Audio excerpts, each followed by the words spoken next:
and in an interview with a former Marine turned barber. So about right here? Yeah, that's cool. Or like, yeah, right there. Fucking bend it.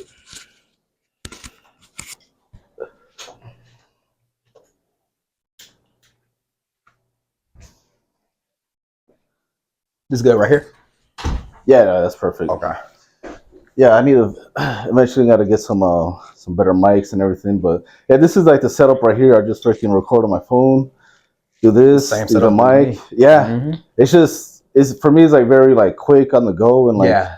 I cut hair full time. Yeah. Full time husband, Yeah. full time father. Yeah. I gotta be in the fucking gym. 100%. I gotta edit videos. Mhm. All It's this a lot shit. of time. Yeah, Yeah, it's a lot I gotta of like time. fucking promoting my barber stuff too, Mhm. and posting, setting up. Yeah, Dude, it's a whole fucking a thing, dude. lot, man. Like, Yeah. and the thing that kills me the most is like, you know, it's one of those things where a lot of people don't realize how much time and effort goes into it, and that's why like you'll see a lot of people start, then you'll also see a lot of people stop doing it just for the simple fact that they don't realize how much time actually goes into all of this. You know what I mean? Like as far as just like you got to set up, make sure all your cameras, because I'm running the exact same type of setup. You see what I'm saying? I'm recording everything off my phone. I got lights, you know what I mean? I got a mic, you know, and it's as you, because people make the big mistake and buy all that stuff in the very beginning, but it's like you don't even realize like it ain't just about recording. You still got to edit everything else out too. So you build as you grow, and I mean you grow as you go, and that's exactly how it was. You know what I mean? It definitely is. You know, because when I first started, dude, like I had an Android phone and I had a gaming headset. I didn't even have mics. And I had the app, the Anchor app, and I would just go in a closet and just kick that shit. Yeah. Loud as fucking, and then I would just post it right there. Like my earlier episodes sounded like trash. Yeah. Just because it was off a gaming headset. It was off a gaming headset in the closet. You know? Go and grow. That actually makes that's like the perfect way to you could buy all this, you know, equipment and all that, but like if you're not like consistent and you don't have a routine or you're gonna like fall off. Yeah, dude. Like they said like the average episodes the podcaster will make before they quit is 7 episodes. Some people don't even make it past that. You know what I mean? Like they record, and there's so many variables that go into podcasting. You know, like where you can have a guest, or like you can have a co-host, and your co-host and you don't mesh well, or y'all don't get the results that y'all want. A lot of people expect like, oh, well, you know, we had a dope conversation, we should put it on a podcast, and only 2 people listen to it, you and him. Yeah. And it's like, fuck. Well, why am I doing this then? You know what I mean? So like that's that piece. They don't realize the equipment. They don't realize the time. People just fall off and they just fade away. You know, so it's a beauty and it's a beast at the exact same time. You know. Yeah, it's definitely like when I started this, you know, that Sanchez video freaking is what like blew up my I'm almost like I feel super blessed that like I met him. You know? If it was for him, like this wouldn't be like I'll just be dude, just cutting hair, you know. I think that's the biggest thing is because things just happen in just the way that like things happen. I'm a firm believer that things happen on purpose for a purpose. You know what I mean? Like things ain't just happening just for the sake of happening. They happen on purpose for a purpose. You know what I mean? So like you doing that interview, you know, it not only gave you exposure, but it also gave awareness to the overall situation that occurred. Yeah. You know, and it brought a lot of people. It put a lot of eyes on your page, on the situation, on him, you know, and it was just an amazing thing because I remember seeing it and just was like, fuck, man, like what the hell? And then like, you know, following, you know, so I thought it was a real good thing. Really good. Freaking, but yeah, so you had the same mics as me and everything? Not the same mics. Eventually, like when I have Rode mics now.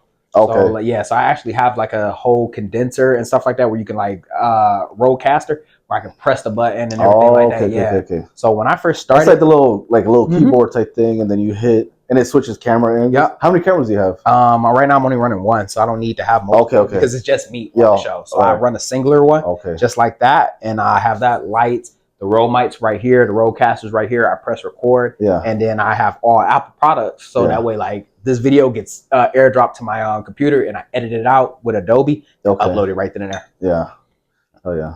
And so you have how's your setup? You have like a bunch of like lights. You have like the proper lighting and all that stuff. So like mine, I'm in like actually like our laundry room has like a little cutoff area, and I took that cutoff area, put over like, you know, like a drape, cover the back up, turn the walls into shells, and fucking just set up right there. So like where you see me, like when you see my videos and you see me like recording in that little area right there, that's actually like a small corner. I've just turned it into like a big, it looks like it's an open area. Yeah. Yeah. So that was one of the biggest things. Yeah. So I wanted to ask you, well, how long ago did you start pushing this type of content? And like what inspired you to push this kind of content? Because it's very like you talk about like good and bad leadership. You talk about like motivational stuff and how to show yourself love and all that. So like, what inspired you to like to push that content out? For me, honestly, man, like what started me as far as just podcasting in general, depression. You know what I mean? Like the topics, the conversations, everything I'm talking about, I'm not talking about anything that no one's ever heard of. I'm just talking about it from my perspective and while I'm going through it. Yeah. You know, so the content, like it comes off motivational, but I'm just trying to talk myself up. I'm just trying to talk to myself. I'm just trying to give myself advice. And then it just turned into like people just resonated with what I was saying. Yeah. But a lot of times, man, like I'm just talking to me and I'm trying to pick my own self up, to be honest with you. Okay. So do you kind of like ask a younger version of yourself questions? Every single time. Like you're trying to talk to a younger version of yourself? Every single time, man. Like I'll get, for example, toxic leadership. I experienced that. So when I'm talking about this scenario, I'm pulling from this experience. I'm pulling from it because I remember I had a leader, man. I got in trouble when I was a junior Marine, and it was a moment where I'll never forget because he heard that I had an attitude. I was a PFC. I had just came in. I'm already in trouble on a regular basis to the point where now I got put on. You remember back in the day when they used to have like this program, and it's if you constantly are like they'll make you call in on the weekend. I forget what it was called, but they'll make you call in on the weekend. So you got to roger up to a staff NCO to let them know, like, hey, I'm not dead or in jail. Okay. And I was on this program when I was a young Marine. Yeah. And he was the guy that I was supposed to roger up to. But we found out that Saturday, nobody said anything to us. So when I found out, like, they were like, hey, Staff Sergeant so-and-so wants you to call him ASAP. Well, I'm like, all right, well, I'm driving. I'll call him when I'm not driving. Yeah. And I guess that message comes back to what Thigpen said, that he'll call you when he feels like it. And I'm like, what? So as soon as I get to the barracks, the Dewey grabs me up and says, hey, Thigpen. Like, he was like, are you Thigpen? I was like, yeah. And he's like this, Staff Sergeant so-and-so wants you to stand right here until he gets here. I was like, stand where? He's like, and he points in the corner. And I'm like, are you serious right now? And he's like, yeah, he wants you to stand right there. And so I'm standing in the corner, and he's like, no, he wants you to face the corner. I said, you want me to sit in? Swear to God. You're what, a PFC? Yeah, I'm a PFC. I'm 19. I'm 19, and I'm thinking, and I'm sitting there in this corner. You see what I'm saying? Like, in this corner, people are walking by, and they're looking like, the fuck? Why is he sitting in the corner? Yeah. And the whole time, I'm fuming. Fuming. That's embarrassing, dude. You know what I mean? Like, I've never felt this big before. I've never felt this big before. And the crazy part is the stats aren't like, this guy's like this tall. You know what I mean? Like, he's like this tall. He's obviously, like, if I would have lost my temper and put my hands on him, would I've won? 100%, but they would have kicked me out. Yeah. I was already had a series of events where I was already pending administrative separation. Where, they were already trying to. So you already have a target on your back. Yes, I had a track record. I had been arrested already. You know what I mean? Like, I've been arrested like 3 times in the Marine Corps. Dude, I saw a picture. Yeah. Was it a mugshot? Yeah. Yeah, was that in the Marine Corps? Yeah, young and turned. Yeah, I was young and turned up. Hey, aren't you like, you're smiling, no, in the picture? Yeah. Can you talk 100%. About that story? So I think that was my first time getting arrested. That was actually my first time being arrested, and second time going to jail. So I've been to jail a couple of times. A couple of times in the Marine Corps, a couple of times before I even joined. But that was my second time going to jail, and I was in Texas. And we were in Texas. We were having a good time. My flip-flops come off. Now, if you ever seen, like, there's a river in Texas, and especially like San Antonio, called the Guadalupe River, and you can sit on floats and shit like that. Oh, you're talking about the river walk? Yeah, like a river walk. That's just fire, dude. Yeah, so you can sit on like floats and like float down and drink. You know what I mean? It's another area. Okay. But along that, there's houses. You know what I mean? Like, there's houses. And as we're floating, my flip-flops come off, and I'm like, fuck, we're just gonna have to chalk that up to the game. Yeah. But then as we float down the river, I see them again, and I'm like, whoa, I can probably get these back. Yeah. So I hop off, swim over there, grab them, and one's on a ledge. So as it's sitting on the ledge, I hop off the ledge, I climb on the ledge, grab my flip-flop. Out of nowhere, a cop shows up. And the cop shows up, and like he starts asking me questions. Now, I don't understand why you asking me questions when I ain't doing anything wrong. You feel me? So he's over there like, what are you doing here? And I'm like, I'm just grabbing my flip-flop. He's like, no, what are you doing here? And I'm like, I'm here on a course. He's like, what? And I was like, yeah, it's like a Kalmar course. He's like, what's a Kalmar? And I'm like, oh, what's a Kalmar? It's a piece of equipment that picks up boxes. And he thinks I'm giving him attitude, but I'm legitimately trying to explain this. Yeah. So then like he keeps questioning me. I'm like, look, dog, like I'm a United States Marine. Like I'm really here just on like a training event. I'm just trying to grab my flip-flop. And he's like, what's your name? And I was like, my name's Demetrius. He's like, don't tell me the flip-flop's name. And I'm like, dog, the flip-flop's name is Adidas. I'm Demetrius. And he said, this is what got me arrested. He was like, based off of your attitude is going to determine whether or not you're going to go to jail. I was like, you might as well arrest me now then. Yeah. And he arrested me now. He was like, bet. He's just like that. He's like, all right, bet. And I was like this, whoa. And I remember getting arrested. You feel me? I remember getting arrested. He take me away. And I was like, all right, you made your point. You can let me go. He's like, no. Once the handcuffs go on, they can't come off. And I'm like, whatever. Yeah. You know what I mean? So I ended up going to jail. And I was on a course. So imagine sending your junior Marine on a course and finding out that he arrested in jail. I'm done. That's horrible. Because you gotta get like recommended. Yeah. Like, this Marine is worth sending. Everybody said don't send victim. Everybody said don't send me. They said that he's on the force preservation program. Yeah. And they're like, everybody said don't send me. Somebody said, you know what? We should send him anyway. Sent me. I ended up getting arrested. And so I asked them, they was like, they taking my mug shots. And I was like, can I smile in these? And they was like, yeah, you can do whatever you want. And I cracked a smile right then and there. And literally, I didn't know that my gunny would like pull that mug shot up. So like, I'm in the company gun's office talking to him, explaining the situation. God, that's horrible. Trying to tell him like, hey, it's just one big misunderstanding.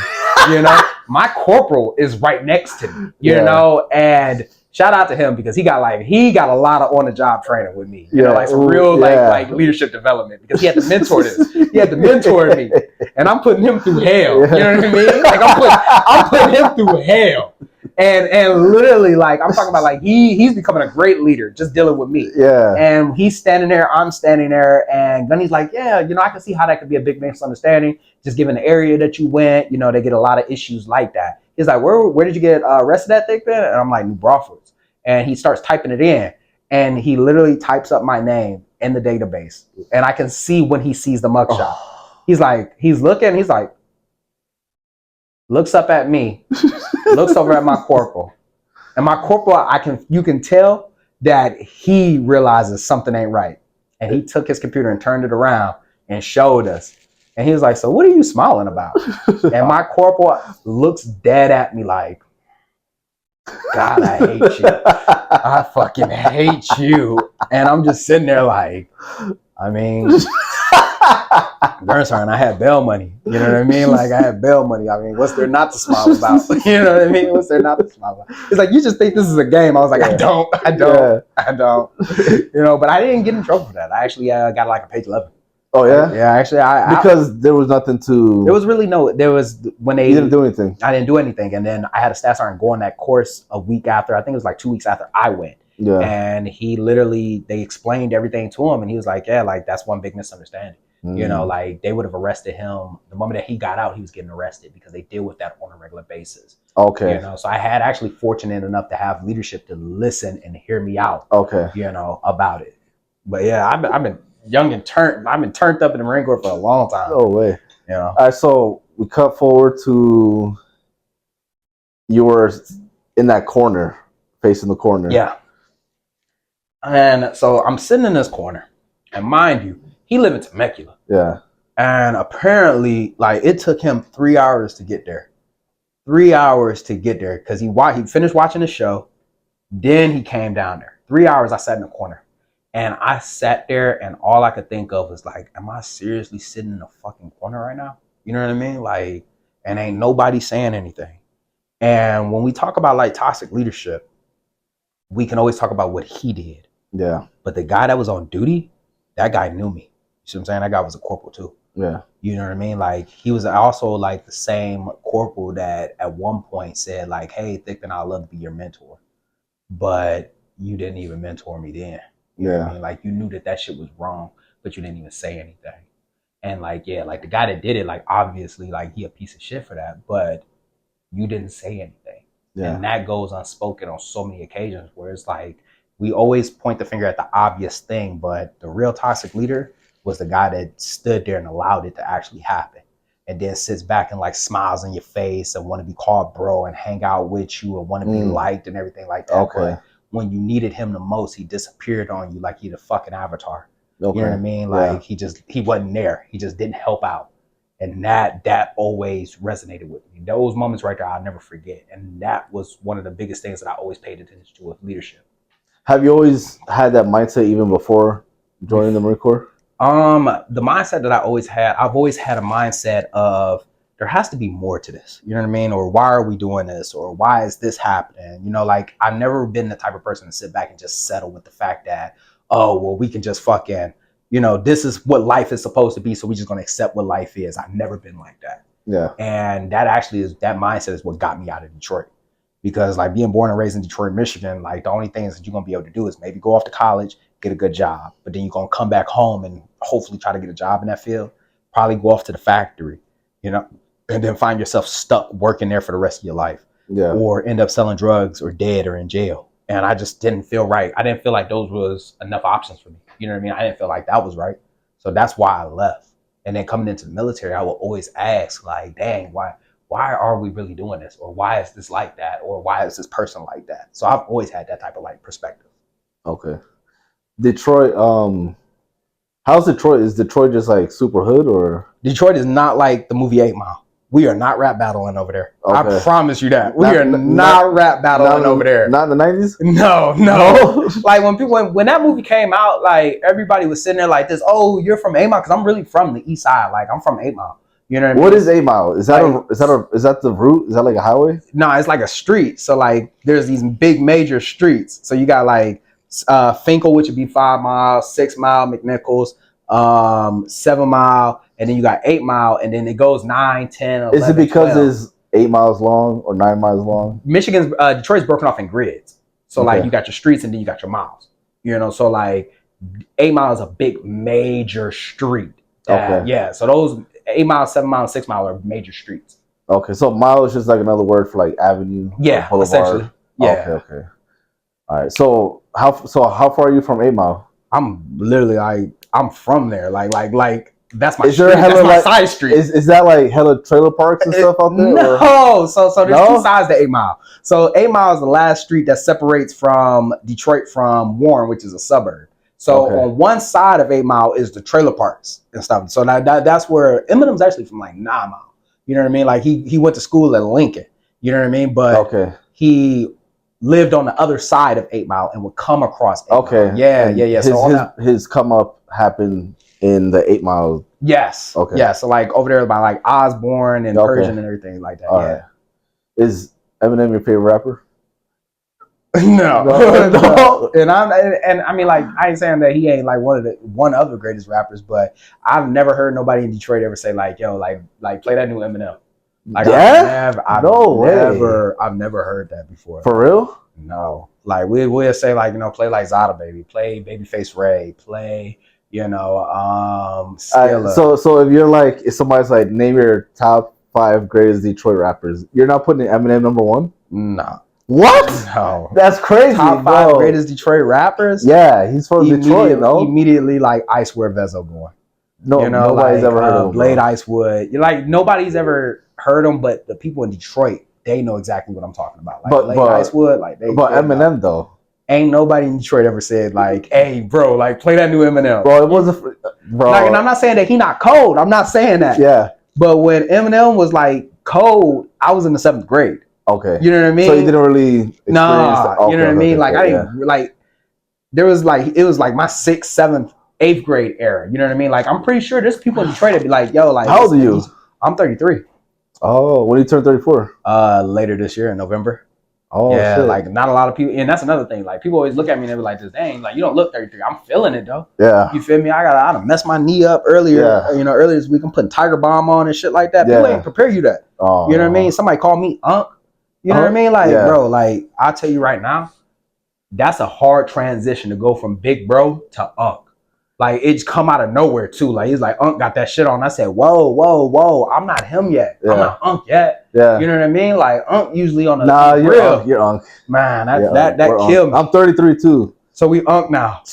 I got a couple clients who just got the Marine Corps after 4 years. Yeah. And they be looking at me like, no, maybe not, maybe like a big brother actually. I still feel like we big bro. Big brothers. Maybe like 40s like Unc. 40s gotta be Unc. Yeah, you know what I mean? Like late 30s, early 40s. That's Unc. Big bro's like big bro. We early still 30s, in that era. You know what I mean? We still hooking and jabbing. You know what I mean? Like but to say Unc is crazy. Yeah. To say Unc is wild. Yeah. Like, dang, like, hey, man, yeah, because like low key, like 33 is like I feel like you start hitting your prime as a man. You know what I mean? And then you get experience, and then 40, you're Unc. You know what I mean? Like we still hip. Like we still, you know, like to especially with them pearls, dude. Man, hey, the pearls, the aesthetics. You know what I mean? Like the aesthetics is show the camera the pearls. You know, dude. like a lot of people ain't gonna be able to pull the pearls off. You know, like the pearls, you can't even be able to pull those off. Yeah, you gotta have, you gotta have the confidence to do you gotta be able to like put that shit on. Yeah, I don't got the confidence of that, dude. Bro, I've always just had like that type of confidence. Like my cousin is like a person that like dresses really well. Yeah. And like me and him, like, you know, I will always see that. And one of the biggest things is like, you know, I envy, or let me rephrase, I admire confidence. You know, but the thing is that when you have confidence, bro, like confidence is something that you had to have from inside. Like it comes from inside. You see what I'm saying? Like you got to be able to look yourself in the mirror, regardless of how bad shit is, and still be able to say like, yo, like I'm still the shit. Yeah, like, you know what I mean. That's like the part of the reason why I want to do like comedy and shit. Yeah. So if you could get up on stage, get fucking booed, and then be like, you know, I'm going to go back up again. You got to go back up there. You got to go back. And then you just get desensitized to it or whatever, and you're just like, yeah, I'm just that fucking dude, you know. But the thing is that my confidence is so high now because there was a moment where I didn't have any confidence in myself. For sure. You know, like I didn't believe in myself. I didn't think myself of like high standard or anything like that. Like it took a long time to get this type of confidence. What brought you to that point in life? Like hitting like your lowest points? Different phases. You know, growing up when I was a kid, I remember I had actually like chipped my front tooth. Okay. And my mama like couldn't afford like, you know, or my mama just never really like I had a chipped tooth when I was like for like a long period of time. So is that like insecurity? I was very insecure. Okay. You know, I used to be very insecure about that. Yeah, that's tough. And kids used to look at me and they'd be like, just, you know, say chip ahoy, chip a you know what I mean? Like kids didn't hold back. You know what I mean? Like kids ain't hold back. I'm gonna write this shit down for some jokes. I'll be writing down jokes, dog. Yeah. Chip Ahoy is a good one. They said, I bet your favorite cookies is Chip Ahoy. And I was just like, why would you say that? Why would you say that? You know, so they would say Chip Ahoy, Chip and Dale, the Rescue Rangers. It will always be some wild stuff. So one, I had to get funny fast. You know what I mean? Because there was a time where I couldn't fight. You know what I mean? So I was like, I ain't gonna win. I ain't gonna beat them there, but I know I can out-talk. Yeah. So I had to get funny fast. Yeah. But then what made it worse is that I finally got my cap fixed and it was a crown. And the crown had a blue tint to it. So terrible work. They call you Bluetooth? Bluetooth. And when they did it. This was around like 2008, 2009 is when I finally got it fixed. Okay. And so like senior year or something? Yeah, senior year. Actually, I got it fixed around like 2005. The same time that Bluetooth came out, like the wireless stuff, is when I got my tooth fixed. Oh, God. And I'm talking about it was just nonstop. Like you just had to have thick skin. You feel me? Like you just had to have thick skin.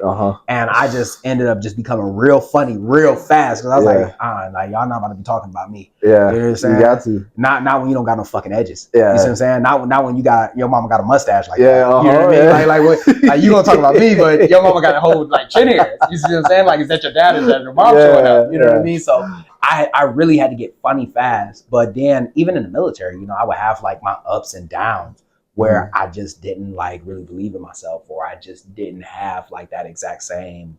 I wasn't always like this. Yeah. You know, so that was one of the biggest things. Nice.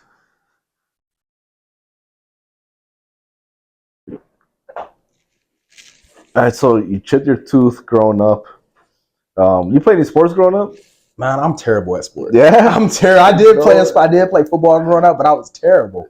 I was so terrible. So so you had a chipped tooth. Yeah, and you were uncoordinated. 100%, 100%. You know, and you know what's so crazy is like my dad wasn't coordinated. My dad, so like my mom come from a long line of athletes. Like my brother and sister are athletes. Okay. Like my brother had a full ride scholarship to play football. Mm-hmm. My sister was a competitive cheerleader. You know, did soft volleyball. She's always been in some type of sport. And then there's me, where I'm just not. I just didn't have it. You know what I mean? Like, bro, like it would always feet and everything. Bro, like no feet for hands. You know what I mean? Like throw the ball. I'm like, bro, like what am I doing out here? You know what I mean? And I think that also added to the simple fact of I didn't feel like I had a talent. You know what I mean? Like where everybody else has talent. Like my dad, on my dad's side, my cousins can sing. I can't. Yeah. And I'm like, why wasn't I given anything? You know what I mean? So growing up and feeling like you didn't have anything and you see everybody else and it's just like, bro, like what the fuck? Like I feel like I got missed out on. Yeah. I don't know anybody that could sing. Bro, I got a whole family that can sing, like that's singers, pretty sick. Bro. Like, like they be in the choir singing and shit. Karaoke night come up, they over there really singing and shit. You know, when karaoke come up, people that, you know, you just supposed to be up there just, you know, karaoke. Yeah, but they be going. They really singing, and it's just like, bro, like, all right, well, I don't even want to do this no more. You know, I ain't know y'all was serious. It's even fun. You know what I mean? So it's just. Let me rap some Eminem real quick. Yeah, bro. I tell you. You know what's crazy? Like my brother actually knew him. Like my brother knew Eminem. Yeah? Yeah, he knew Proof before. Is that cap? No cap. My brother was real live, best friends with Proof. Before he passed away. Oh, he did pass away. Yeah, he died. Like that really fucked my brother up when he passed away. Oh, no way. Yeah. Because he got shot, right? Yeah. Like in a club or I forget the whole. I think it did happen around that time. He seemed like a real positive guy. To be honest with you, I wouldn't know too much about it just for the simple fact of me and my brother are 15 years apart. Oh. How many siblings do you have? I only have 3. Okay. So I'm a middle child. Yeah, I'm a middle child. So my mom had my brother, and then 15 years later will have me, and then 18 months later will have my sister. So me and my sister are back to back. Okay. Yeah. Oh damn. I know. I don't know. My brother always felt more like an uncle. Yeah. So he's closer to 50 right now, huh? Yeah. Wow. 100%. That's uncle. Yeah, that's uncle. Yeah. I have an uncle. He's 40, minimum 45. Yeah. You see what I'm saying? So when I think of unk, I'm like, all right, that's 40s is unk for sure. Gotta be. Gotta be. That's official. You know what I mean? We definitely still big bro. Yeah, now we in our prime right now. 100%. Killing shit. Yeah, you feel me? Come on, man. Like the fact that we still getting caught up, I'm like, nah, bro. Yeah. Nah. Hell yeah. So what are your goals for your podcast and your brand and everything? As far as podcasting and branding, I really want to be able to podcast full time. You know, when I first started podcasting, the biggest frustration for me is that when we talk about self-care, it always felt like it was just very generic and it felt like it was just so vague. You know, there were a lot of avenues for men when they talked about self-improvement or essentially emotional health when it comes down to the male's perspective. Yeah. But then when you really dive deeper, there was nobody talking about it for military personnel. You know, especially talking because you would hear self-care books and shit like that. Yeah. And they'd be like, oh, well, if you don't like your environment, then just leave. Well, I was like, if I leave my environment, I'm gonna go to jail. You know what I mean? Because my environment's my work environment. You know, or if you don't like your job, quit. I was like, I can't quit. Yeah. You know, and I created that platform to be able to help the military service member and veteran navigate through those trenches of being human in and out of uniform. Yeah. So for me, the goals is to continue to grow the brand, continue to grow awareness, and one day be able to podcast full time. Yeah. Yeah, because veterans, we have a lot of shared experiences. And we go through, even when we get out the military, a lot of us go through similar struggles. But nobody ever talks about it. 100%. There's no, until maybe recent, because of social media, there's been more awareness. Yeah. But it's very our culture is there's so much trauma in our culture. Yeah. You know, and I think, a good friend of mine, brought this up. He was like, we always talk about you join the military and then you get out and now you gotta re-enter society. But if you really look at it and peel back that layer, you never really were in it. When we joined the military, we were 17, 18. Yeah. We were kids. Now you done spent this entire time in the military in one like martial culture, one branch of society, and now you get out and then you're about to enter another one. That's a completely different experience. It's a whole new thing. Yeah, and so, it's the real world. Yeah. You see what I'm saying? Like it's not like this structured environment that we have here. We know exactly what we're going to do. When you get out, you don't know that. And then everybody always sits back when we talk about like, oh, well, it's a brotherhood, but it's like, bro, like our lives go on. Yeah. You know what I mean? Like I'm gonna miss you for like the first couple of months, but at the end of the day, my life is going to go on. And you also have to figure out your life too. Yeah. You know, which is it's hard and it can be very devastating for a lot of people. Yeah. And I would sit back and have conversations with him about that. But then I will also sit back and look at it from the perspective that we're in right now. And I'm just like, damn, man, like who's really talking about this? And one of the biggest things is just like what you said is that awareness just got brought up. I remember there was a time where you couldn't even tell people that you were dealing with anxiety. You couldn't even tell people that you were fighting with depression. You couldn't tell them because they would send you to the wizard. And we all know, like, if you end up at the wizard, then guess what? Now you about to get kicked out. Yeah, dude. You know what I mean? That happened to one of my boots, bro. Yeah. We will weaponize that, and people will be so scared, and then you wonder why, like, they're drinking. You will wonder why, like, they're dealing with all of these other issues. And it's just like, bro, like, yeah, because he bottled it up. And we're real good at doing that, bottling shit up until the point where we just can't bottle it up anymore. And next, we blowing up on a damn PFC over something minuscule. And then the thing that makes it even worse is that you probably gonna get praised for that. You're like, hell yeah, get in his ass. You know what I mean? Like chew his ass. But you're not even really chewing his ass over what he did. You're just chewing his ass because of the simple fact that you already had a lot of shit going on and you're just blowing up on him. And you're just taking it out on him. Or switch gears, you go home from work and you barely interact with your family. You know what I mean? Like you can't even be open with them. Yeah. And then we wonder why, like when we finally get out, we feel so alone. Well, it's like, shit, man, take a step back and look at it. You know what I mean? Do you feel like Marines are like brainwashed or institutionalized? I would say that we're definitely conditioned. You know what I mean? Like you got to think about it. Like when you go into boot camp, bro, like you're literally adopting into a completely different culture, a completely different way of life. Like if we said that we weren't conditioned, then we wouldn't utilize core values. To align us all to create a baseline for everybody, especially if you've grown up in different lifestyles. Dude, they've realigned our core values. Yeah. God, country, core. There's no me, my mental health. There's no family or nothing. It's man. Dude, from the beginning, they fucking this is what you're gonna believe in. And the hard part about it is that like we've just now started to talk about it. But back then, like you really didn't have the luxury to. You got to think about it. Like we was at war for like almost a decade. Deployments back to back. When I joined, we were already getting ready. Like a year later, I deployed. My seniors had already deployed. You know. And we weren't talking about it. We just didn't have like the time to talk about it. And now here we are with all this downtime and we're looking at each other like, bro, like I'm not really okay. You know what I mean? And even now with just today's society, people are now becoming so much more aware of just emotional health. We're now aware of the whole overall idea of just like, yo, like I'm not okay. And I want to talk to somebody about it. But back then, hell no, you couldn't. Your best Marine, that top tier performer that everybody was praising was probably dealing with the worst shit. And then we sit back and say, take care of the Marines, but you forget that you one of the Marines that you got to take care of. Yeah. How you supposed to sit there and take care of the Marines, but you in your car banging your head on your steering wheel.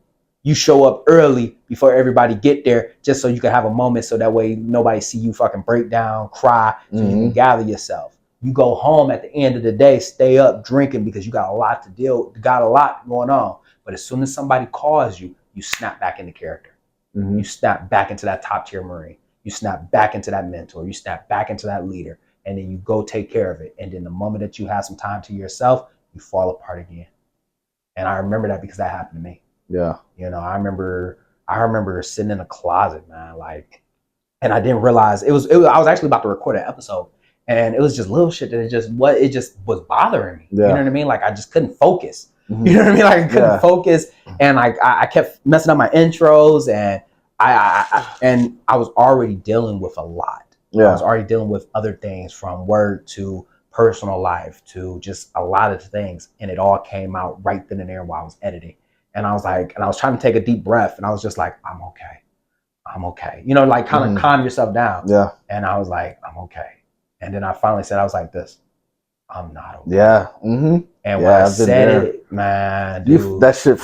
That's when it like I literally just started breaking down. I was like, I'm not okay. Yeah. And just started crying, dude. I can relate big time, dude. And that was me finally accepting the fact that I wasn't. You know what I mean? I had been pretending for so long. You know. Yeah, that's when you finally just like just be real with yourself. Like, nah, I'm not good at all. You know, and I think that's the hardest part. Is that a lot of times like we want people to be authentic with us, but we are not authentic with ourselves. Yeah. You know what I mean? Like we try to hide behind this facade that we put in front of everybody else, but you forget that you know how you really are. Yeah. No matter how much you try to convince yourself. And it's almost selfish that you want everybody to be authentic with you, but you won't even be authentic with yourself. You won't even be real with yourself. You would drink it away. You know what I mean? You do everything else in your power. You'll work it away. You'll work it out. Okay. Oh yeah, you know what I mean. We'll love that shit for a while. You know what I mean. We'll go to the gym. We'll love to go to the gym just to work out our problems. Yeah, like, you ain't dealing with shit. You just working out, bro. Like, and I understand that because I've done it. Yeah. You know what I mean. Like we love to be busy bastards when it comes down to issues that we're dealing with on ourselves. Yeah. You know, we will make ourselves busy so that we can take our minds off of what's going on. Yeah. Tell me your issue so I don't have to worry about mine. Yeah. Let me help you solve yours so I don't have to worry about solving mine. Yeah. And that shit will catch up to you. Yeah. Yeah, that's why I try to go to the gym like 5 times a week just to help deal with my thoughts and my anxiety and all this shit. But at the same time, kind of like just be fucking honest. Like my car rides here sometimes, my car rides back home. That's like my time where I could just like, if I need to fucking cry it out real quick, that's when I fucking cry it out. Because me personally, I've cried a couple times in front of my wife, but I prefer not to. Yeah. And I will never let my fucking kids fucking see me fucking cry. That like the way I handle it is I'll say like maybe like 2-3 times a year, right? I'll have like these feelings where I feel too overwhelmed with everything that's going on. And then I just gotta fucking let it out. Yeah. I'll just fucking lock myself in the bathroom and just let it out for like a half hour, 40 minutes or whatever. And then my routine is next day, fucking go to the gym.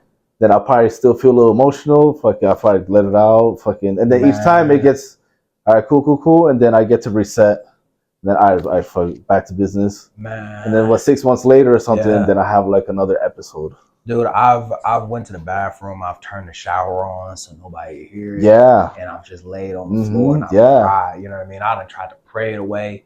And I remember one time, and like it was an episode that I actually did where I felt like God wasn't hearing me. Yeah. You know what I mean? Like, and I remember I would pray, and it just felt like no matter how hard that I prayed, none of this shit was ever going away, or none of this shit was. It just felt like it was just getting worse. You know what I mean? And I remember just clenching my hands, like on my hands and knees, praying and just breaking down, crying. You know what I mean? Because I was just like, oh, what the fuck is going on? Yeah. You know. But the biggest thing is like you gotta be able to release. You know, and I think like a lot of people like they look at it and like, oh, you cry, like like I don't cry. I was like, this dog, man, you've been holding a lot. You feel me? Like you holding a lot. Yeah. Because crying is a sign of life. Like that's the first thing that you did when you came into this world was crying. Oh, you know what I mean? Like that's how people knew that you was alive. It's a bar. You know, and that's the thing is like when you sit back and you don't. And it's a scientific, thing about it. Crying releases like those toxins within your body and stuff like that. And that's why you feel so good and sleep so good when you cry, because you're releasing. Okay. So when you hold it in and you keep all that shit to yourself, like you ain't helping it. You know what I mean? Like, you over there fighting back tears and shit like that. Man, if you don't go in a fucking shower, turn that bitch on and let that out before you wondering why men be dying faster than women, like at old age. Well, it's because we hold that stuff in, dude. Like, I will make sure that I find somewhere where I can like properly release. Yeah. Because I would rather release on my terms than to release not on my terms. And we see that so much where people like, you had the opportunity to let that shit go. You had the opportunity to get that shit off your chest. You had the opportunity to vent. You had the opportunity to release and you chose not to. Yeah. And because you chose not to, now you fucking have lost control. You done blown up on somebody. You did something that you can't take back. You did something that you're gonna regret. You did something that you know that you wished if you were in the right state that you wouldn't have done that. Yeah. But you said, I'll deal with it later. And we're real good at doing that. I'll deal with it later until later finally comes. Yeah. I remember right before getting out the Marine Corps. So like I was dealing with shit like that. So 6 months before I got out, there was like you go put in a package and get out early and shit. So that's part of my reason why. But I remember just like showing up to drill or whatever. Yeah. And like I would like blow up on my Marines and shit for like little shit, and then my hands would be shaking. Yeah. And just like fucking, and then I remember just thinking like this is not a good environment for my mental health. Like this is another reason for me to like get out, because I cannot deal with this fucking shit anymore. You know, and then that was like pretty much like the nail on the head. I'm like, I gotta get out. I'm not right now. Yeah. You know, I need to take care of myself. I need to be away and just fucking just. No, and I appreciate you for sharing that, because there's so many people that'll sit there and stay in despite the detriment to their mental health. Yeah. You know what I mean? And I remember before I even knew what anxiety was, you know what I mean? I would blow. I remember feeling anxious and feeling overwhelmed and lashing out all the time. I used to be known for just lashing out. Like if I felt overstimulated, I would lash out immediately. Yeah. And that was either on people that were my peers, on junior Marines, you know what I mean? I've been known to say some wild shit to like my higher ups accidentally because I'm so overstimulated and didn't realize that's anxiety. You know what I mean? Like you've become so anxious that now you're just lashing out to calm yourself down. You're trying to like release real fast and then come back down. Yeah. You know, and it took me years to be able to realize that. You know, I remember one time I had to sit down with somebody and they told me, they was like, do you know what anxiety is? And I was like, what? I was like, I ain't crazy. They was like, I never said that. I never said that. Yeah. You know, I just said that, you know, you might have anxiety. Like you have like, you know, you seem very anxious. And she started describing it and everything like that. And I was just like, fuck, man. Like I never realized that. You know, do you still feel like you're anxious? I feel it all the time. Yeah, you know same here. Like I feel it all the time. You know, I've stemmed, you know, where, you know, like I have to like grab onto my hand or something like that to like be like relax. I'll breathe through it, you know. But I've learned ways to work through it. That was the biggest thing. Like, to cope with it, I had to learn. Yeah. And then I'm not shy about like taking a step back and walking away and being able to breathe somewhere where it ain't nobody. Like when I want to decompress, I have to be alone. I'll drive, go on child. Yeah. Drive to like a parking lot somewhere and just breathe and just decompress, reflect on what occurred throughout the day and prepare for what's about to come throughout the day. For sure. Yeah. How about like depression? What do you have depression as well, or had it? I have not been diagnosed, you know what I mean? Yeah. But like I know what seasonal is, you know what I mean? Like this isn't me like doing like, you know, Mr. Google, but I mean like when you read it enough and you know what's going on, like you could pick it up and realize like, like this is I saw this I remember this quote that I saw on the Joe Rogan show, that men live in quiet desperation. Like that makes a lot of fucking sense. I know exactly what you're talking about. Like I wonder if like all men feel like this to a certain extent. Yeah. You know, I wonder that as well. You know, I know for a fact that there was a period where it was just like, because one thing that somebody told me this and it made so much sense. Men base our self-worth off of our accomplishments. That's how we base it. Oh yeah.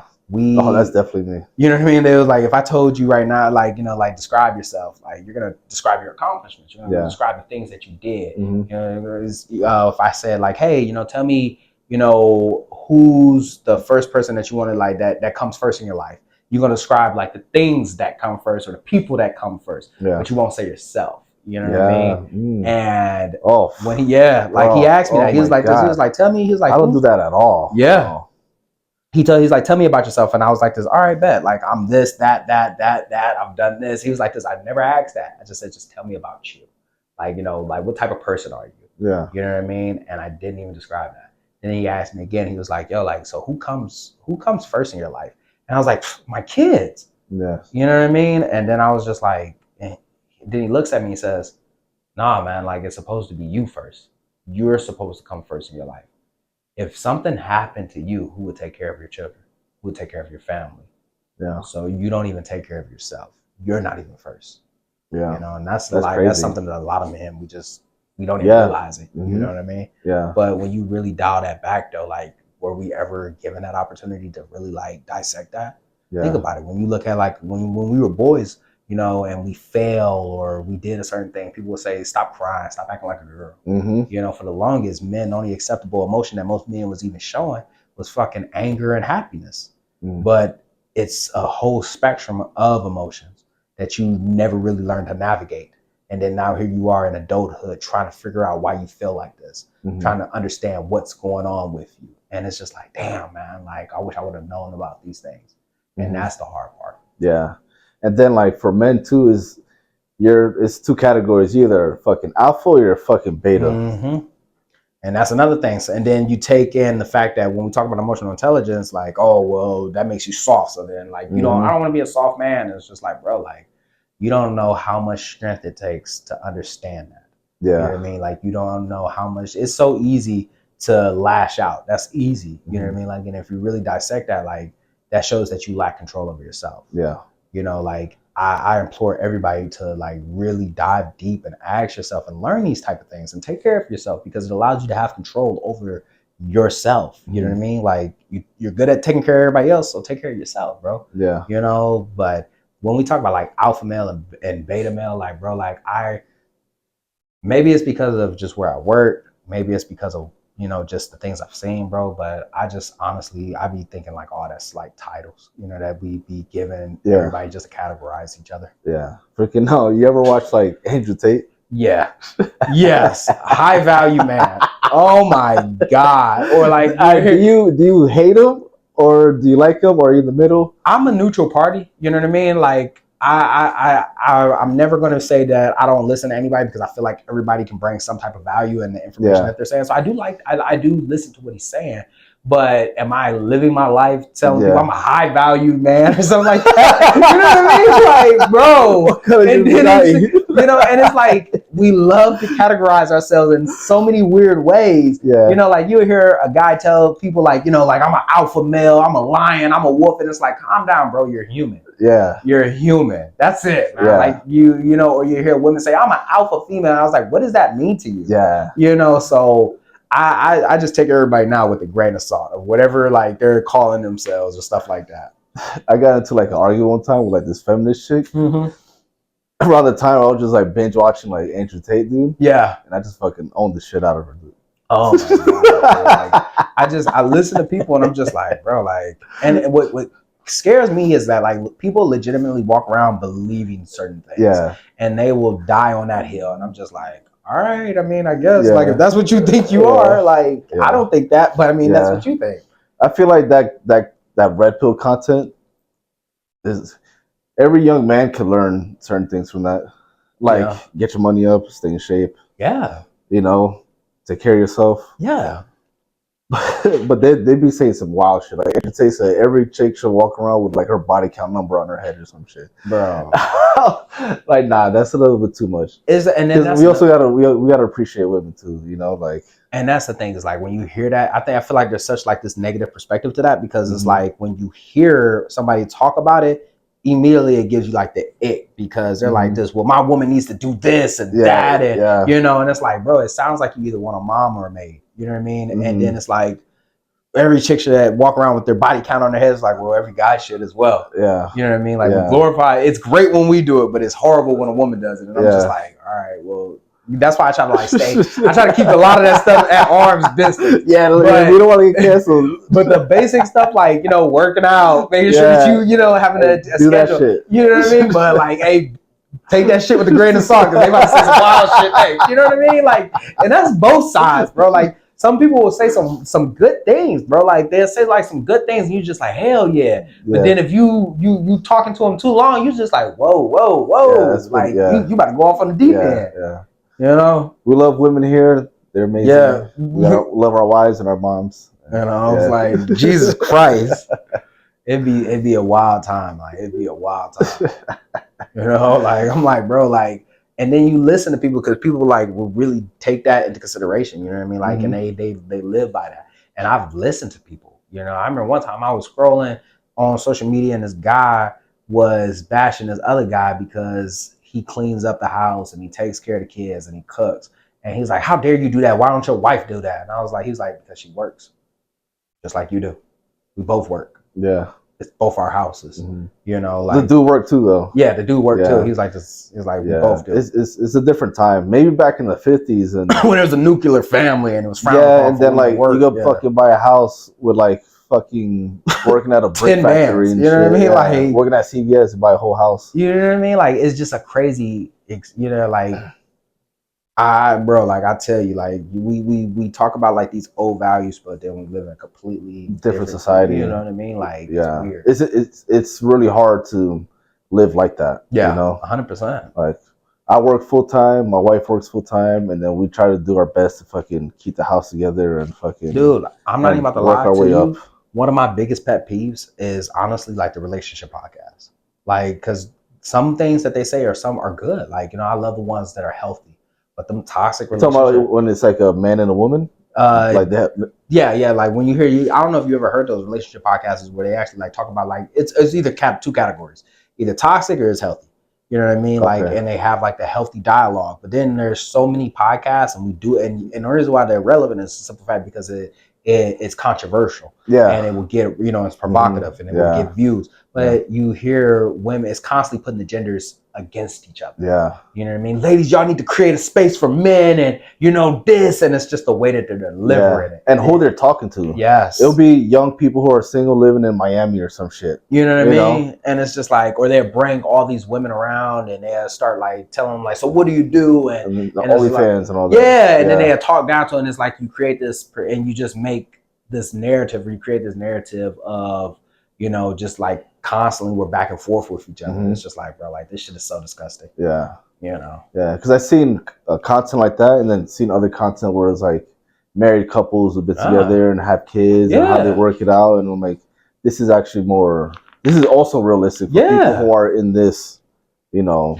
And I think that's one of the biggest things. Like you got to take social media with a grain of salt. Social media only showing you about like, I'll say like 10% of somebody's life. Yeah. Only about 10%. You know what I mean? Like, I don't know how many times I've seen like somebody's favorite social media influencer post something about him having his life together, and I know that they got their life, they life and shit. Yeah. You know what I mean? Like, so it's like you only posting like the times, you only posting your highlight reel. Yeah. You know, so you really got to take social media with a grain of salt. For sure. 100%. Yeah. Right on. And you're married, right? How long have you been married? 13 years. 13 years? Mm-hmm. Yeah, same here.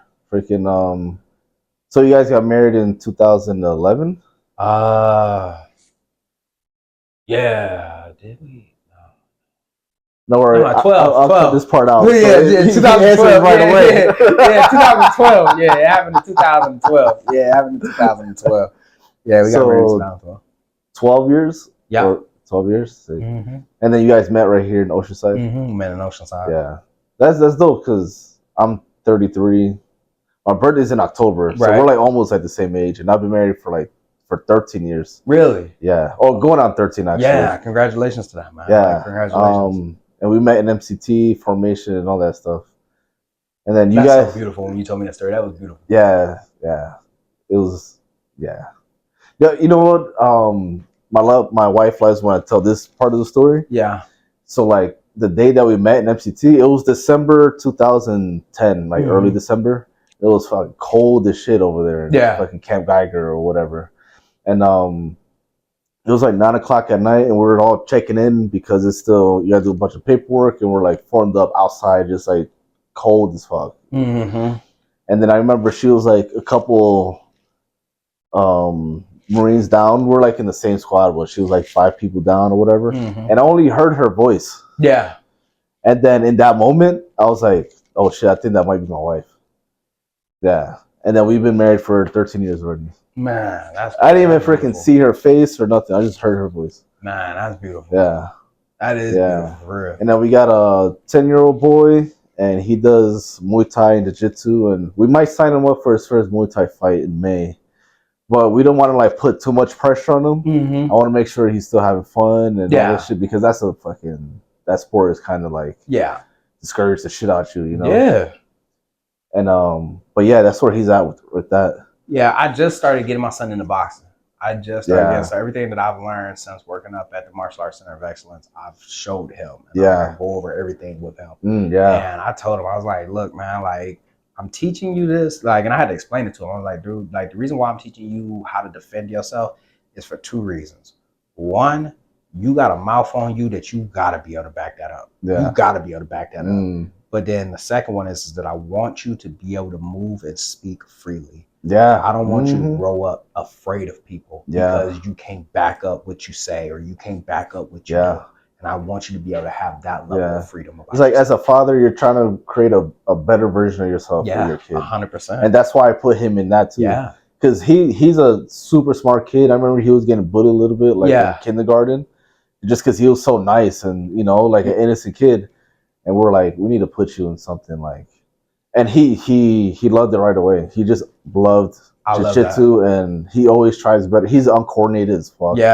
Super uncoordinated. So he's not athletic. My 5-year-old, he's athletic. He's freaking. That's how my girls are. Like, my girls are like really. They be running and flipping and doing all this. Like, I see my 5-year-old taught herself how to skate, everything. And you see her like skate by. She's got her hands in her pockets and stuff like that. This is natural. My son moves like one of those like bloodhounds that got those big ears. Like, just heavy, just moves.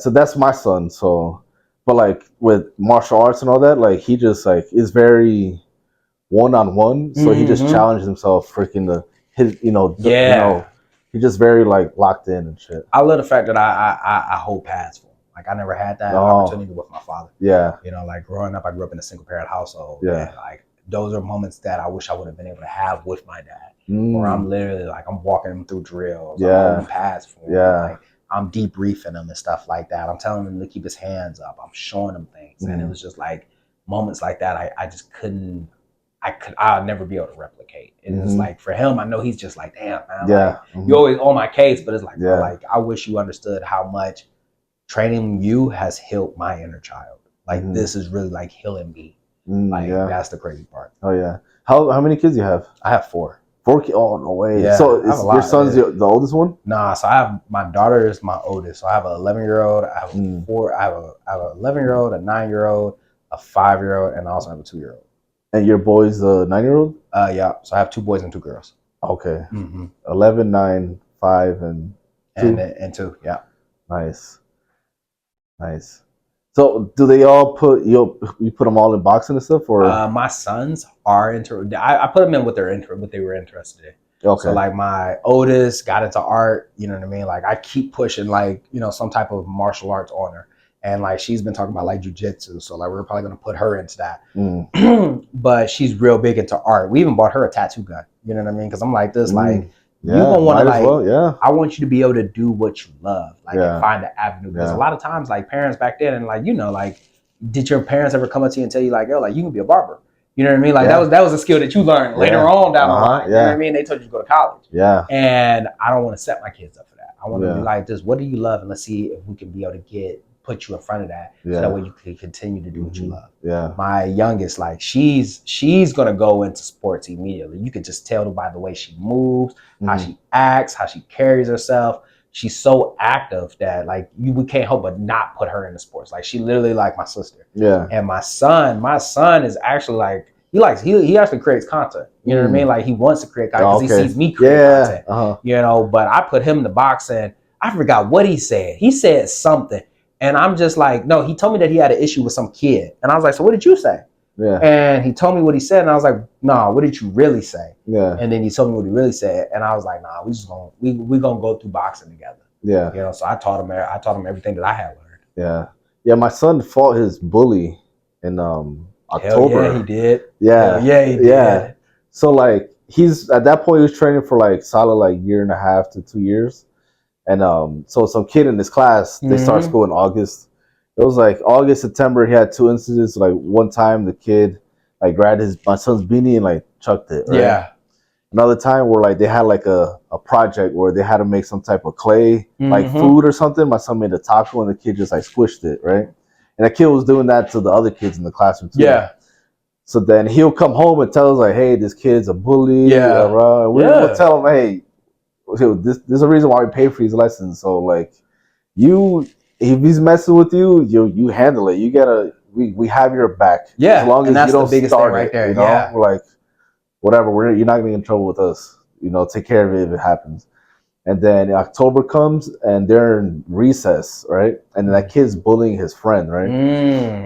And then he stands up for his friend, my son, because he just got tired of it. And then the kid like had his keys like on a freaking little lanyard or whatever it's called. Yeah, lanyard. Yeah, lanyard. And then swings it at him and hits him in the neck. And then my son said he just reacted and smacked the shit out this kid. Blah! And then the kid dropped and just started crying. That's how you get. I mean, like, and now they're friends. Yeah. I mean, that's usually how it ended up coming out. You know what I mean? Like, you know, some kids like it. I tell their mother all the time. I'm like, sometimes, because she always said like violence. You don't got to solve things with violence. I'm like, sometimes like violence is the only way that you can solve something. Yeah. You know what I mean? Like, I remember hearing this quote. And it was like, sometimes you got to be the lion so you can be the lamb. You know what I mean? Like, you got to be the lion of the world so that way you can be the lamb with yourself. You know, you can be that person. But people gonna continue to keep doing things until you say something. People will only do what you allow them to do. And a lot of times, like, you encounter like bullies and stuff like that, and they're doing it because you allow it. You take the high. That's why I like earlier when you asked me about like the high road, like taking the high road. I don't take the high road. I don't want to. Yeah. You know what I mean? Like, you know, when you driving and Google will tell you like another route. Yeah. Google be pulling up on me like, hey, there's another route to this that you can take, and I'm like, nah. Let's go to hell. Yeah. Let's go to if he wants to go low, let's go to hell. Both routes are equal. Both routes will get you there equally. Yeah. But I'm like this, nah, like he wants to go low, let's go to hell. Yeah. Because it's like people will do what they're allowed to do. Yeah. And imagine when you see somebody that's bullying them, or when they're messing with people, or the way that somebody speaks. That's a big one, where somebody like speaks a certain way to people. You know what I mean? They've went so long speaking to everybody like that, and guess what people say? Oh, well, you know, I'm not going to say anything, or I'm going to take the high road. I'm not going to stoop to his level. Yeah. It's like, nah, like I'm about to.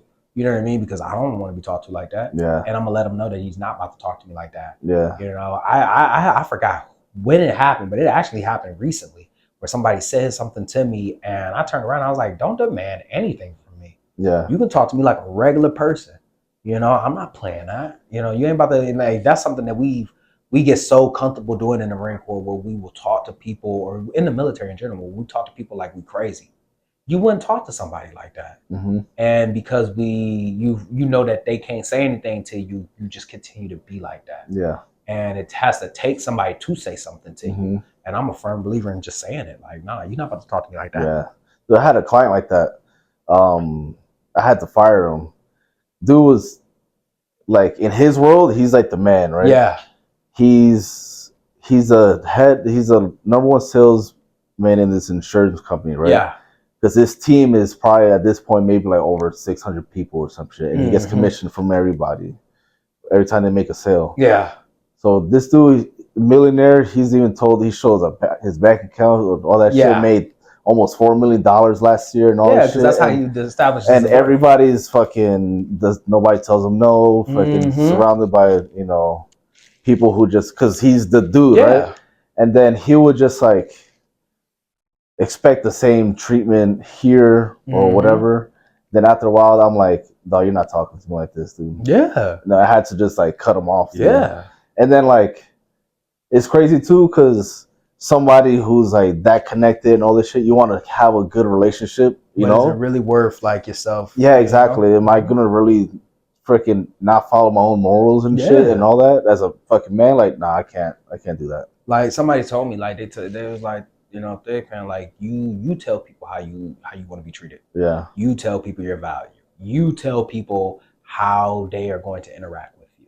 That's you. Yeah. How somebody interacts with you and you choose not to say anything, you choose not to do anything, that lets them know, all right, well, cool. This is okay. You know what I mean? Yeah. And then you be upset. And then like a lot of times, like imagine like somebody does something and then you sitting back when you by yourself alone with like, oh, I didn't like what they said, or I wish going over the scenario. If you're going over that scenario, then more than likely you feel like you should have said something. Yeah. And I don't like that feeling. I do not like hearing that. You know what I mean? Like fucking like sitting back and I gotta like argue with myself, like, oh, well, I said it the best way. And it's like, nah, bro, like say what's on your spirit. Yeah. You know, like that's the biggest thing for me. For sure. I'll just give a second. So make sure this is Still recording, right? Mm-hmm. Yeah. All right. Let's see. Let's wrap it up with this last story. Mm-hmm. The story on how you met the Sergeant Major of the Marine Corps, Sergeant Major Ruiz. Oh man, so I'm at Staff Academy, right? Like I'm at Staff Academy, and they tell us like, hey, the Sergeant Major of the Marine Corps is coming by. Like, you know, he would like to speak to y'all. And I don't know how many times like I've sat in a brief where a Sergeant Major of the Marine Corps or this general, or this person comes by and he wants to speak to us. So I'm just like, all right, well, let's go. But I'm also like, shoot, maybe I could probably give him my book. You know what I mean? So I brought my book with me. And I'm sitting in the crowd, you know what I mean? Like, and he comes out. Fun fact, he's tall. You know, like, yeah, oh yeah, like he like 6 foot, like he like 6 something. And I'm looking like, dang, he's tall. You know what I mean? Because we sitting in the front row. They told us fill it in from the front. Yeah. You know, so I'm sitting there, I'm like, dang, he's tall. And he starts looking through the crowd, right? Like he's looking through the crowd and he starts glancing. He interacts with one side and he interacts with another side. And then he looks over it and on the side that I'm at. And as he's scanning the crowd, like he stops and he looks at me. And I'm just looking like at this point now, I'm looking at the people next to me like, is somebody over here like fucked up or something like that? Why somebody Marine Corps looking over at us? And he points and I'm like, oh God, man, like somebody is fucked up. That's like, swear to God, like, I'm like, oh man, like fuck, man. And he points and he looks me dead in the face and he's like, I like your videos. Yeah. And I'm sitting back like, cause I know what I've posted. I know my content, you know what I mean? Like, and I'm like, he likes mine. I was like, whose videos he like? You know what I mean? Like I looked at the guy, I was like, is he pointing at me? Yeah. And he's like, this, I like your videos. Your videos are good. You know what I mean? Yeah. And I remember sitting there thinking to myself, like, yo, like the Sergeant Major of the Marine Corps just like said that in front of everybody. Because a lot of people like you gotta take into consideration, like he didn't have to do that. Mm-hmm. He could have recognized me and just kept it to himself. But for him to say it in front of everybody really meant a lot because of the simple fact that I remember when I used to sit in the car and just talk and didn't think nobody watched my stuff. You know what I mean? Like I literally would see all those views and just think like, yeah, that's just the algorithm and never meet nobody that actually seen my videos. So right when we graduated, right after it was over with, I had my book and I'm like, fuck, I need to give him my book. Now I need to really give him my book. You know what I mean? And I run over there and I go up to him. He reaches out to shake my hand and he pulls me in and he's like this, I like your videos. Like, I really like your videos. Yeah. He's like this, you're a little abrasive, but you can tell that you care. And when he said that, I was like this, oh, he does. He's seen my videos. Yeah. He's seen it because I know my tone. I know my tone. People have told me like my tones are very abrasive. Yeah. And I was just like, dog, like the Sergeant Major of the Marine Corps like really recognized this. You know what I mean? Like you've been recognized, bro. Like you finally somebody said something good. And it's like, it's not in one of those moments where it's like, oh, well, you know, have I never received any accolades before or anything like that? Nobody's never told me that. It's not that. It's just like you get so used to receiving good in your life or receiving something, or you get so used to it that sometimes it takes a brick to really let you know, like, yo, like your shit's fucking hitting. And for me, like having a Sergeant Major of the Marine Corps recognize like what I was saying, what I was doing, you know, it really was like a brick. And I remember walking away and jumping up for joy, like click my fucking heels together and everything. I was just like, yes. Like I feel like a kid. I really did. I feel like a kid. I was on cloud 9 for at least 2 weeks. Yeah. You know, so like that meant a lot. Oh yeah. So you say you have a book? Yeah. Like you published a book? Mm-hmm. Snap. Yeah, I wrote a book back in 2020. What's the name of the book? An Extraordinary Thought from an Ordinary Mind. Oh, so it was the first book that I had ever wrote. I had wrote that book in like 2 months. Wow. Literally. How many pages? It's 67, I think 67 or 70 pages. Okay. And every day, like I will wake up in the middle of the night and like I will wake up at 12 o'clock on the dot every night and write a page until I finished it all out. You know what I mean? It's got some weight on it. It's thick now. Don't like I said 67. Hey, it's thick now. Yeah. You know what I mean? But yeah. You know, a Sergeant Major put his book on the Commandant's reading list. That'd be crazy. No. If that ever happened, oh my God, I'll probably faint. I'll probably faint. To know my book was made on the Commandant's reading list, crazy. That's crazy work. Hell yeah. All right, freaking. You want to plug in your information real quick so everybody could like follow you? Oh, 100%. So just like that, another extraordinary thought left this ordinary mind. I hope you enjoyed this episode half as much as we enjoyed making it. Don't forget to follow me on Instagram at Meech Speaks. Meech is spelled Meech. That's on Instagram and that's on Spotify. I mean, not on Instagram. It's on Instagram and on TikTok. And speaking of Spotify and Apple Podcasts, don't forget to tap into the Talking Crazy podcast that we drop every Monday morning. Go ahead. Yeah, there it is. Hell yeah. Appreciate you coming through, bro. Man. Appreciate you. Always, man. Thank you for having me, bro. Yeah, like, thank you. Fuck yeah.